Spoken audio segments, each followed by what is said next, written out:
Hi friends, welcome back to my YouTube channel Manasa cooking ಚಾನಲ್ಗೆ. ನೀವು ಯಾರ್ಯಾರು ಸಬ್ಸ್ಕ್ರೈಬ್ ಮಾಡ್ಕೊಂಡಿಲ್ಲ ಸಬ್ಸ್ಕ್ರೈಬ್ ಮಾಡ್ಕೊಳ್ಳಿ. ಹಾಗೆ ಈ ರೆಸಿಪಿ ಇಷ್ಟ ಆಗಿದೆ ಲೈಕ್, ಶೇರ್ ಮತ್ತು ಕಮೆಂಟ್ ಮಾಡಿ.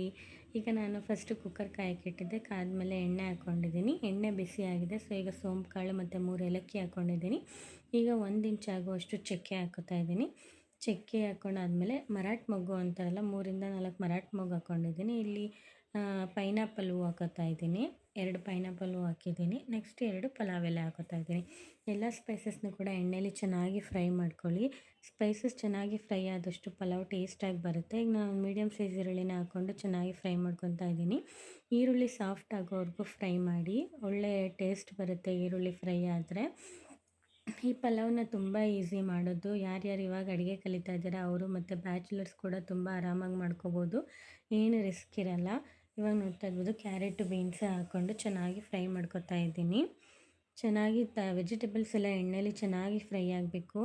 ಸೊ ನೋಡ್ತಾ ಇರ್ಬೋದು, ಚೆನ್ನಾಗಿ ಫ್ರೈ ಆಗಿದೆ. ಇದೆಲ್ಲ ವೆಜಿಟೇಬಲ್ಸು ಸಾಫ್ಟ್ ಆಗಲಿ. ಈಗ ನಾನು ಪೊಟ್ಯಾಟೊ ಸಣ್ಣಗೆ ಹೆಚ್ಚಿಟ್ಟಿದ್ದೆ, ಅದನ್ನು ಹಾಕೋತಾ ಇದ್ದೀನಿ. ಕೆಲವೊಬ್ರಿಗೆ ಪೊಟ್ಯಾಟೊ ಇಷ್ಟ ಆಗಲ್ಲ ಅಂದರೆ ನೀವು ಇದ್ರ ಬದಲು ಬದನೆಕಾಯಿ ಕೂಡ ಹಾಕ್ಕೋಬೋದು. ಕ್ಯಾಪ್ಸಿಕಮ್, ಬದನೆಕಾಯಿ ಈ ಥರ ಹಾಕ್ಕೊಂಡು ನೀವು ಪಲಾವ್ ಮಾಡ್ಕೋಬೋದು. ಈಗೆಲ್ಲ ವೆಜಿಟೇಬಲ್ಸು ಚೆನ್ನಾಗಿ ಫ್ರೈ ಆಗಿದೆ. ಈಗ ನಾನು ಹಸಿ ಬಟಾಣಿ ನೆನೆಸಿಟ್ಟಿದ್ದೆ, ಒಣ ಬಟಾಣಿ ನೆನೆಸಿಟ್ಟಿದ್ದೆ. ಸೊ ಅದನ್ನು ಹಾಕೋತಾ ಇದ್ದೀನಿ. ನೀವು ಹಸಿ ಬಟಾಣಿ ಕಾಳು ಕೂಡ ಸಿಗುತ್ತೆ, ಅದನ್ನು ಕೂಡ ಹಾಕ್ಕೋಬೋದು. ಈಗ ಹಾಕ್ಕೊಂಡು ನೀವು ಬಟಾಣಿ ಬದಲು ಬೇರೆ ಕಾಳುಗಳ್ನು ಕೂಡ ಹಾಕ್ಕೋಬೋದು. ಅವರೆಕಾಳು ಆ ಥರ ಹಾಕ್ಕೊಂಡು ನೀವು ಪಲಾವ್ ಮಾಡ್ಕೋಬೋದು. ಈಗ ನಾನು ಟೊಮೊಟೊ, ಒಂದು ಮೀಡಿಯಮ್ ಸೈಜ್ ಟೊಮೊಟೊ ತೊಗೊಂಡಿದ್ದೆ, ಅದನ್ನು ಕೂಡ ಹಾಕ್ಕೋತಾ ಇದ್ದೀನಿ. ಹಾಕ್ಕೊಂಡು ಚೆನ್ನಾಗಿ ಫ್ರೈ ಮಾಡ್ಕೊತಾ ಇದ್ದೀನಿ. ಎಲ್ಲ ವೆಜಿಟೇಬಲ್ಸು ಎಣ್ಣೆಲಿ ಚೆನ್ನಾಗಿ ಫ್ರೈ ಆಗಿ ಎಣ್ಣೆ ಬಿಡಬೇಕು. ನೋಡ್ತಾ ಇರ್ಬೋದು ಯಾವ ಥರ ಎಣ್ಣೆ ಬಿಟ್ಟಿದೆ ಅಂತ. ಈಗ ನಾನೊಂದು ಮಸಾಲೆಗೆ ಇಷ್ಟೆಲ್ಲ ರುಬ್ಕೋತಾ ಇದ್ದೀನಿ. ಒಂದು ಮಸಾಲೆ ರೆಡಿ ಮಾಡ್ಕೊಳ್ಳೋದಕ್ಕೆ ನೋಡ್ತಾ ಇರ್ಬೋದು ನಾನು ಏನೇನು ತೊಗೊಂಡಿದ್ದೀನಿ ಅಂತ. ಈಗ ನಾನೇನೇನು ತೋರಿಸ್ದೆ ಅದನ್ನೆಲ್ಲ, ಈಗ ಮೆಣಸಿನ್ಕಾಯಿನೂ ಕೂಡ ನಾನು ಮಸಾಲೆ ರುಬ್ಬೋದಕ್ಕೆ ಹಾಕ್ಕೊಂಡು ರುಬ್ಕೊಂಡಿದ್ದೀನಿ. ನೋಡ್ತಾ ಇರ್ಬೋದು ಈ ಥರ ಸಣ್ಣಗೆ ಪೇಸ್ಟ್ ಮಾಡ್ಕೊಂಡಿದ್ದೀನಿ. ಈಗ ಏನು ಈರುಳ್ಳಿ ಫ್ರೈ ಮಾಡಿದ್ವಲ್ಲ ಅದಕ್ಕೆ ಹಾಕ್ಕೊಂಡು ಚೆನ್ನಾಗಿ ಮಿಕ್ಸ್ ಮಾಡ್ಕೊಳ್ಳೋಣ. ನಿಮಗೆ ಖಾರ ನೋಡಿಕೊಂಡು ನೀವು ಮೆಣಸಿನ್ಕಾಯಿನ ಹಾಕ್ಕೊಳ್ಳಿ. ಕೆಲವರು ಖಾರ ಜಾಸ್ತಿ ತಿಂತಾರೆ, ಕೆಲವೊಬ್ರು ಖಾರ ಕಮ್ಮಿ ತಿಂತಾರೆ. ಸೊ ನೋಡಿಕೊಂಡು ನೀವು ಮೆಣಸಿನ್ಕಾಯಿನ ಆ್ಯಡ್ ಮಾಡ್ಕೊಳ್ಳಿ. ಈಗ ಮಸಾಲೆ ಎಲ್ಲ ಚೆನ್ನಾಗಿ ಫ್ರೈ ಮಾಡಬೇಕು. ಸೊ ಇಲ್ಲಿ ನಾನು ಅರ್ಧ ಟೇಬಲ್ ಸ್ಪೂನ್ ಆಗುವಷ್ಟು ಅರಿಶಿನ ಪುಡಿ ಹಾಕ್ಕೊಂಡಿದ್ದೀನಿ. ಈಗ ನಾನು 1.5 ಟೇಬಲ್ ಸ್ಪೂನ್ ಆಗುವಷ್ಟು ಧನಿಯಾ ಪುಡಿ ತೊಗೊಳ್ತಾ ಇದ್ದೀನಿ. ಧನಿಯಾ ಪುಡಿ, ಅರಿಶಿನ ಪುಡಿ ಎಲ್ಲ ಚೆನ್ನಾಗಿ ಮಿಕ್ಸ್ ಆಗಬೇಕು ಮಸಾಲೆಗೆ. ಚೆನ್ನಾಗಿ ಮಿಕ್ಸ್ ಮಾಡಿ ಈ ಥರ ಚೆನ್ನಾಗಿ ನಿಮಗೆ ಮೆಣಸಿನ್ಕಾಯಿ ಬೇಡ, ನಾವು ಯೂಸ್ ಮಾಡಲ್ಲ ಅಂದರೆ ಖಾರದ ಪುಡಿನೂ ಹಾಕ್ಕೋಬೋದು. ಬಟ್ ಖಾರದ ಪುಡಿ ಅಷ್ಟು ಟೇಸ್ಟ್ ಕೊಡೋಲ್ಲ. ಸೊ ಪಲಾವ್ಗೆ ನೀವು ಮೆಣಸಿನ್ಕಾಯಿ ಹಾಕ್ಕೊಂಡ್ರೆ ಟೇಸ್ಟ್ ಕೊಡೋದು. ಈಗ ನಾನಿಲ್ಲಿ ಒಂದು ಅರ್ಧ ಗಂಟೆ ಮುಂಚೆ ಅಕ್ಕಿನ ನೆನೆಸಿಟ್ಟಿದ್ದೆ. ನಾನಿಲ್ಲಿ 3/4 kg ಆಗುವಷ್ಟು ಅಕ್ಕಿ ತೊಗೊಂಡಿದ್ದೀನಿ.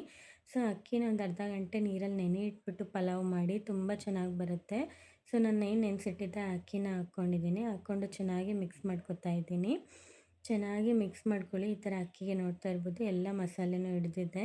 ಈಗ ನಾನು 3/4 kg ಅಕ್ಕಿ ತೊಗೊಂಡಿದ್ನಲ್ಲ, ಅದಕ್ಕೆ ಎಷ್ಟು ನೀರು ಬೇಕೋ ಅಷ್ಟು ನೋಡಿ ಹಾಕೋತಾ ಇದ್ದೀನಿ.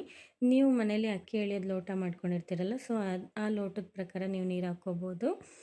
ನೋಡಿ ಇವಾಗ ನಾನು ಕರೆಕ್ಟಾಗಿ ನೀರು ಹಾಕಿದ್ದೀನಿ.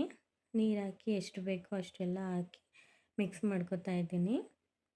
ನೋಡ್ತಾ ಇರ್ಬೋದು ಎಷ್ಟು ಚೆನ್ನಾಗಿ ಬಂದಿದೆ ಅಂತ ಕಲರೆಲ್ಲ. ಇವಾಗ ನೋಡಿ ಎಷ್ಟು ಚೆನ್ನಾಗಿ ಕಾಣ್ತಾ ಇದೆ. ಸೊ ಈ ಥರ ಆದಮೇಲೆ ಇವಾಗ ನಾವು ರುಚಿಗೆ ತಕ್ಕಷ್ಟು ಉಪ್ಪು ಹಾಕ್ಕೊಳ್ಳೋಣ. ಈಗ ಉಪ್ಪು ಆ್ಯಡ್ ಮಾಡಿಕೊಂಡು ಚೆನ್ನಾಗಿ ಮಿಕ್ಸ್ ಮಾಡ್ಕೊಳ್ಳಿ.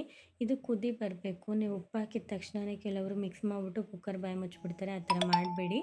ಏಕೆ ಅಂದರೆ ಈ ಥರ ನಾವು ಕುದಿ ಬಂದಾಗ ನಾವು ಒಂದು ಸರ್ತಿ ಕೈ ಆಡಿಸ್ಬಿಟ್ಟು ಕುಕ್ಕರ್ ಲಿಡ್ನ ಕ್ಲೋಸ್ ಮಾಡೋದ್ರಿಂದ ಪಲಾವ್ ಒಂದು ಕಡೆ ವೈಟು ಒಂದು ಕಡೆ ಗ್ರೀನು ಆ ಥರ ಆಗೋಲ್ಲ. ಸೊ ಎಲ್ಲದು ಮಸಾಲೆ ಕೂಡ ಎಲ್ಲ ರೈಸ್ಗೂ ಮಿಕ್ಸ್ ಆಗಿರುತ್ತೆ. ಸೊ ಹಂಗಾಗಿ ನಾನು ಇವಾಗ ಈ ಥರ ಮಿಕ್ಸ್ ಮಾಡಿಬಿಟ್ಟು ಲಿಡ್ನ ಕ್ಲೋಸ್ ಮಾಡ್ತಾಯಿದ್ದೀನಿ ಕುದಿ ಬಂದಾಗ. ಈಗ ನಾವು ಇದನ್ನು 1 ವಿಷಲ್ ಕೂಗಿಸ್ಕೊಂಡ್ರೆ ಸಾಕು, ಆಗಿರುತ್ತೆ ಪಲಾವು. ನೋಡ್ತಾ ಇರ್ಬೋದು ಎಷ್ಟು ಚೆನ್ನಾಗಾಗಿದೆ ಅಂತ. ನನ್ನ ರೆಸಿಪಿ ಯಾರಿಗೆಲ್ಲ ಇಷ್ಟ ಆಗಿದೆ ಲೈಕ್, ಶೇರ್ ಮತ್ತು ಕಮೆಂಟ್ ಮಾಡಿ. Thank you.